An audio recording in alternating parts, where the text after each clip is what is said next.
आदरणीय सम्मानित मंच अध्यक्ष जी,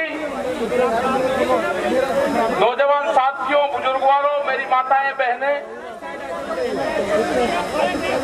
सभी पत्रकार बंधु, भाई बात सुन लो, काम की बात है, बात सुन लो। इधर दे दो जिन्हें प्रेस वालों को ये याद देना। देखो हालात क्या है, हालात अभी भी ये है कि सरकार कह रही कि 2 महीने में किसान अपने आप उठ जाएगा, फसल की कटाई होगी, किसान गांव चला जाएगा। आपको हाथ उठा के करना पड़ेगा कि एक फसल की कुर्बानी की जरूरत पड़ी तो खड़ी फसलों में आग लगानी पड़ेगी। हटाओ, सरकार गलतफहमी माना रहे हैं कि किसान फसल कटाई पे गांव आएगा। अगर ज्यादा बकवास सरकार ने करी तो कसम खाएगा ये किसान खड़ी फसल में आग लगाएगा अपनी। एक फसल की कुर्बानी देंगे तो 20 साल तक किसान जिंदा रहेगा। एक का दाना नहीं देंगे, अपने घर जो का दाना रखेंगे, दूसरी फसल में खड़ी में आग लगवा देंगे। ये गलतफहमी मत पड़े किसानों के प्रति कि 2 महीने में आंदोलन खत्म हो जाएगा। हम फसल भी काटेंगे और आंदोलन भी चलेगा। और दिल्ली की एक का कील कहानी है, एक का कील दिल्ली की जो गाड़ी है, अगला टारगेट 40 लाख ट्रैक्टर का है। पूरे देश भर में जाएंगे, 40 लाख ट्रैक्टर को इकट्ठा करेंगे। और ज्यादा दिक्कत करी ना, ये ट्रैक्टर भी वही है, ये किसान भी वही है, ये फिर दिल्ली में जाएगा, ये फिर दिल्ली में जाएगा। और अब की बार में हल क्रांति होगी। हल क्रांति में जो जो खेत के औजार होंगे सारे जाएंगे दिल्ली। ध्यान से सुन ले कान खोल कर, हल क्रांति होगी, हल क्रांति, पूरे देश की हल क्रांति होगी। और जो खेत में औजार इस्तेमाल होते हैं वे सब जाएगी, उसके नाम लेने की जरूरत नहीं है। अभी तो लाठी दिखाई है, इसमें ऊपर कुछ और भी लगे। हमारे जो पंच है, सरकार कान खोल के सुनना, उस पंचों से बात कर ले। हमारा पंच भी वही रहेगा और हमारा मंच भी वही रहेगा। ये कहते हैं कि हरियाणा में पंचायत कर रहे हैं, हरियाणा में तो अभी अब राजस्थान में करेंगे, उत्तर प्रदेश में करेंगे, महाराष्ट्र में करेंगे, तमिलनाडु में, कर्नाटक में, गुजरात में, बंगाल में, सब जगह करेंगे। कोई बहन है हमारे में? 40 लोग हैं, 40 लोग जत्थेबंदी है। और जिस तरह से हरियाणा के खापू का जिस तरह से समर्थन मिला है, पूरा हरियाणा की खाप ने कल पंचायत करके कह दिया कि जब फैसले होते हैं तो फैसले में ना पंच बदले जाते और ना मंच बदला जाता। ना मंच बदला जाएगा और ना पंच बदला जाएगा। जो हमारे पंच हैं हम उन्हीं से ही फैसले करवाएंगे। किसानों के फैसले, फसलों के फैसले किसान करेगा, सरकार से फैसले पंच करेंगे। हम अगर यहाँ नहीं भी होंगे, हम अगर मीटिंग में होंगे तो यहाँ पर जो हमारे 40 पंच है उसमें से 30 भी चले जाएंगे ना तो वे फैसले करेंगे। आपके लिए खड़ा होकर देखो जाइए, बस अपने हाथ में रख दियो, अपना कुछ और भी चीज दिखा दियो ना, हाथ में रख के हड़ पाथा भी दिखा दियो भाई, उनका हड़ पाथा भी दिखा दियो। कल चलवाया वहां पे हड़। ये जिस हिसाब से 2-2 दिन में, 5-5 दिन में पंचायतें हो रही है, ये शर्म नहीं लग रही सरकार को कि किसान कितना तंग है। रोटी पे व्यापार दुनिया में करना चाहते हैं, बड़ी बड़ी कंपनी आ गई, अनाज को तिजोरी में बंद करना चाहते हैं। जिस तरह से कटिले तार और बैरिकेडिंग दिल्ली में लगाई गई है, उसके अंदर अनाज बंद होगा। जो गोदाम बने हैं उसके अंदर यही कटिले तार और किले लगेंगे। बंदर भी रोटी नहीं जा सकता, अंदर से जा ही नहीं सकता। देश में कुत्ते भी भूख से मरेंगे, टुकड़ा नहीं मिलने का उनको। ये हालात कर देंगे। बोला व्यापारी ने ताले के अंदर अनाज बंद होगा, रोटी तिजोरी में बंद होगी। गरीब आदमी का क्या होगा? जो मजदूर आदमी है, खेत में गांव में रहकर काम करता था, उसका क्या होगा? आज तोड़ने की साजिश कर रहे हैं। पहले सरदार को तोड़ा, फिर पंजाब को तोड़ा, फिर हरियाणा को अलग करा, फिर अब और कुछ नहीं मिला, कह लगे कौम की लड़ाई है। भैया कौन तो अगला पीछे से रह लो, दूसरे वाले जो है ना वो ना क्या करो। अब टाइम आ गया बिल्कुल, ये तो अपना पीछे रहो और अगले वाले आगा होगा जो जिसको बतावे। जहां पे भी बयानबाजी करना हो ना तो दूसरे वाले जो हमारे मजदूर हैं उनको आज्ञा करो। आ रहे हैं यहाँ पे लोग बैठे हुए हैं यहाँ पे, ये सारे अब उनका जवाब ये देंगे उनका जवाब ये सारे जवाब देंगे।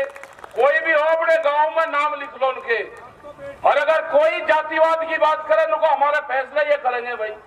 इनको क्या करो आप, इनसे लड़ाई लड़ेंगे, आपसे लड़ाई लड़नी है अब हमको, ठीक है। जो ये कहते हैं ना जो बकवास लग रहे करने और कुछ नहीं मिला, कह लेगा कौम में एक कौम तो जोड़ दो।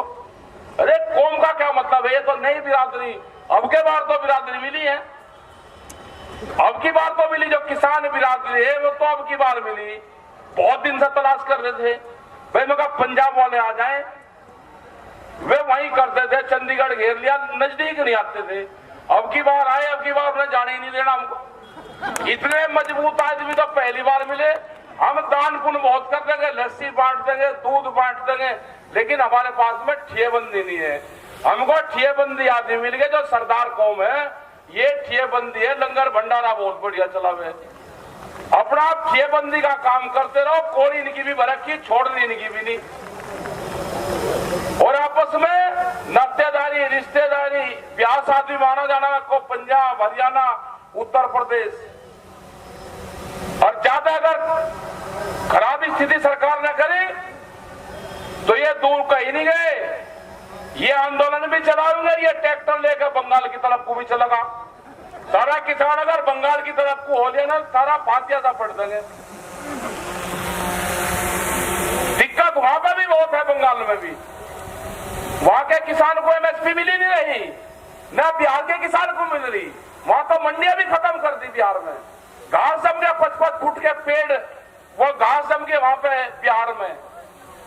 वहां का जो समुद्र में जो मछली पकड़ने का काम करता है वे भी किसान है, फिशरीज के किसान उनको बोलते हैं। बहुत बुरा हाल उनका है। बड़ी बड़ी जो कंपनियां आ रही वे मछली पकड़ रहे, और जो वहां के समुद्र के नजदीक के जो लोग रहते थे वे बेरोजगार हो रहे। वे सब किसान है, मुर्गी पालन वाला भी किसान है, बकरी पालन वाला भी किसान है, अंडे का व्यापार करने वाला भी किसान है, सब्जी का भी किसान है। खाली किसान गेहूं, धान और गन्ने का किसान नहीं, जो भी धरती पे पैदा हो रहा है वो सब किसान है। ये लड़ाई मजदूर की लड़ाई भी है। ये लड़ाई जो हमारे कर्मचारी हैं, अगर किसी ने एक पोस्ट डाल दी तो उनको नौकरी से हटाओगे? कोई गुंडागर्दी है कोई? इनके लोग नौकरी करेंगे, अपने लोगों ने अगर कुछ कह दिया तो उनको नौकरी से हटाओगे? ये लड़ाई लड़ी जाएगी, उन कर्मचारियों की लड़ाई भी लड़ी जाएगी। जो फोर्सेस के लोग हैं उनकी लड़ाई भी लड़ी जाएगी। उनके भी क्वार्टर छोटे बना हुए हैं, जो पुलिस और उसके लोग हैं उन पर ड्यूटी देंगे वे 24-24 घंटे, और तनख्वाह उनकी कितनी है? और मकान उनका 2 कमरों का 2 कमरों का क्या 2 रसोई का मकान दे रखा। कोई रह सके जो पुलिस के हमारे जवान है उनके क्वार्टर में जाकर उसका अगर माँ बाप जान लगे तो ये लड़ाई उनकी भी है। ये लड़ाई सभी कर्मचारियों के, लड़ाई महंगाई के खिलाफ है।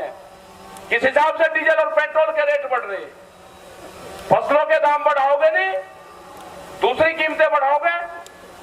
इनसे क्वेश्चन करना, जो बिल्लू ने कहा बिल्कुल ठीक कहा।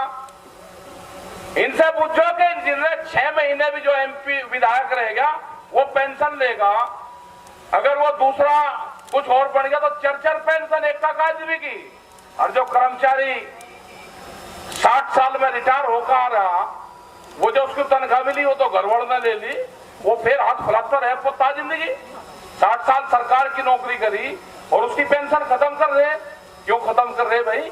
पहले इनकी खत्म करो, पहले इनकी खत्म होगी तो कर्मचारी की भी होगी, नहीं तो उनकी भी नहीं होगी। ये लड़ाई उनकी भी लड़ेगी। आप दिक्कत ना करो। ये मोर्चा ऐसा बन गया कि ये पूरे देश की लड़ाई लड़ेगा। इन पे विश्वास रखना 40 लोगों पे। आप जैसे आप सपोर्ट कर रहे ऐसे ही आप सपोर्ट करते रहना। और हरियाणा का हमें पूरा जिस तरह से सपोर्ट हरियाणा खड़ा हो गया है ना, साथ में उत्तर प्रदेश वाले खड़े हुए, राजस्थान वाले खड़े हुए, जा रहे हैं हम राजस्थान में भी। 23 तारीख से 22 और 23 तारीख से राजस्थान के हमारे दौरे लग जाएंगे। हरियाणा में तो अभी 1-2 प्रोग्राम रहेगा, फिर राजस्थान में चले जाएंगे, मध्य प्रदेश में है, छत्तीसगढ़ है, सब जगह जा रहे। तो बड़ी तैयारी रखो और हल क्रांति होगी। हल्के जो औजार आते हैं ना कृषि के, उनको सबको तेल पानी लगा कर तैयार रखना। उनका नाम तो बताते नहीं, फिर लोग कहेंगे जी आपने ये कह दिया, हम कुछ कह दिया, इसका कुछ और अर्थ निकल रही। तो सारी चीजों पे ध्यान रखना अपना। इसके ऊपर कुछ और भी लगे हैं, वो भी लगा कर रखना, क्योंकि जब वोट क्लब पे जब रैली थी 88 में, तो उनका इलाज उन पाइप उसा हो गया था, और सा कुछ नहीं था, वो नाक तोड़ कर बजी थी उनका, वहां से ही पाइप तोड़े, वहां के इलाज हुआ उनका। तो राज्य हम लोग का घोड़ा पुलिस भी रहे भाई, इन पे घोड़ा रहे, आए गुंचे पे बैठे घोड़ा, उनका भी इलाज होगा। तो अपनी फसलों पर ध्यान रखो, अपने घर परिवार पर ध्यान रखो, अपनी पढ़ाई पर ध्यान रखो, और ट्रैक्टर में तेल घेर कर रखो दिल्ली की तरफ को खड़ा करके। कभी भी कॉल हो सके तो फिर अपना घर बार छोड़ छाड़ कर और अपना दिल्ली की ढब को पूछ कर दियो, कभी भी आवाज आ सकती है। और अब क्या कहा जाएंगे, क्या होगा वो बता देंगे, जब भी पहले बताते नहीं। वो कमेटी सब सलाह करके आपस में जो खाप चौधरी हैं और जो जिम्मेदार जो लोग हैं, इनसे सबसे बता देंगे। तो धन्यवाद आप सब लोगों का, जितने लोग यहाँ पाए। जब तक कानून वापसी नहीं होंगे, घर वापसी नहीं आते, हमने तो मुझे बनाकर की सीमा में जाना नहीं, कोई नहीं जा रहा। एमएसपी पे कानून बनेगा तो देश के किसान को लाभ होगा, और हरियाणा और एनसीआर की पूरी जिम्मेदारी है कि पूरे देश का अगर लाभ दोना है तो आप लोगों की सबसे बड़ी जिम्मेदारी है। पूरा देश आपकी तरफ को देख रहा है, आसाम का किसान भी देख रहा है। धन्यवाद। जय हिंद, जय भारत, जय हरियाणा। अरे भाई अध्यक्ष जी का भी भाषण करवा दो। भैया नाम से बैठ जाओ, सभी से अनुरोध है। हाँ भैया, एक जरूरी सूचना सुनो भाई। ये जो पुनिया भाई आए हुए हैं, वो सारे के सारे आसन में चले जाओ। इस बारे में हम जो है कुछ विचार साझा करेंगे। जितने भी पुनिया भाई हैं, दाएं बाएं हरियाणा प्रदेश के गांव हैं।